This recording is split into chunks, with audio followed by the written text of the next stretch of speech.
everyone, welcome back to yet another video, and today we are going to talk about the Logitech G305. So I got the 305 as a replacement for my 502 that I used for the last about 2 years. It had some problems with it, so I needed to replace it. I'm not staying at home anymore. That means I needed something wireless so I can take it with me when I'm traveling. So I just don't need to worry about any cables. I can just plug the USB right in and then use it. And I've searched all the available deals on all of the websites that I could find, and I found this 305 for just under 40 bucks, which is really a great deal for this mouse. But as the price goes, you can definitely tell a difference between the 305 and the 502's build quality. I mean, the G502 is really a steal for the build quality, but the 305 is just a little bit worse. I mean, the 502 has this nice matte and glossy plastic that really just feels premium, but the 305 has this kind of like cheaper plastic, if you know what I mean, like the plastic you find in cheaper cars, but it still feels really solid for the purpose. As you can see, there's just enough padding to cover the whole bottom of the mouse, so it glides really nicely. And while we're on the bottom side of the mouse, you can see the Hero sensor. Again, Logitech uses the Hero sensor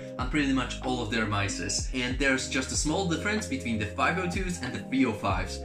The 502 can go all the way up to 25,600 DPI, and the 305 can go only to 12,000, which in my opinion isn't really a drawback, because I never really found this scenario where I was thinking, oh, I wish I had double the DPI. Well, that just doesn't happen. Most people just use about 800 DPI, and it's nice to have that extra space on the 502 and that extra sensitivity, but if you're not a pro gamer, then it's not gonna affect you. Okay, so let's move to the top portion of the mouse, where on the side you can find 2 buttons, and these buttons are basically forward and back or anything else you bind them to. Then you have the left click and the right click, which I will give you some samples of the clicking.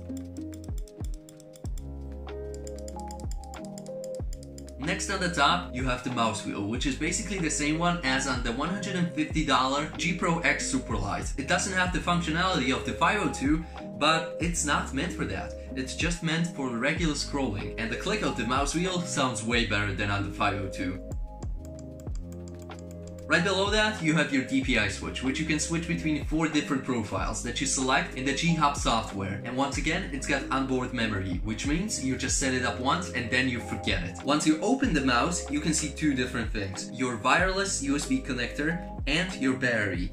Your wireless USB connector just plugs into your laptop or your PC. And as you can see, I have a different type of battery inside that you usually see, because this is a AAA to AA battery adapter, and I use this to save weight. So when you open the package for the first time, they include a AA battery with it, which weighs 23 grams. Instead, you can use a combination of the AAA Energizer Ultimate Lithium batteries and a battery adapter, and get away with replacing the 23 gram battery with a 10 gram battery, which saves you 13 grams and lets the mouse be only 83 grams instead of 96. And I can definitely feel a difference between the G305 with only 83 grams and the G502 with 121. By the way, when you change out the batteries, keep in mind that you're changing this one for this one. That means it's a lot thinner and it's gonna last a few hours less. And Logitech claims about 250 hours for this battery, the AA one. I also was trying to find out how much this one lasts, but no one could tell me because the battery life is simply incredible. And this mouse will pretty much never run out. Like, most people have it for like 3 to 6 months and it hasn't even flashed the warning signal yet. So basically, you don't have to worry about this stuff. Just make it as light as possible or as heavy as you want. And to increase the battery life even more, the mouse itself goes into sleep after just a few minutes of not using it.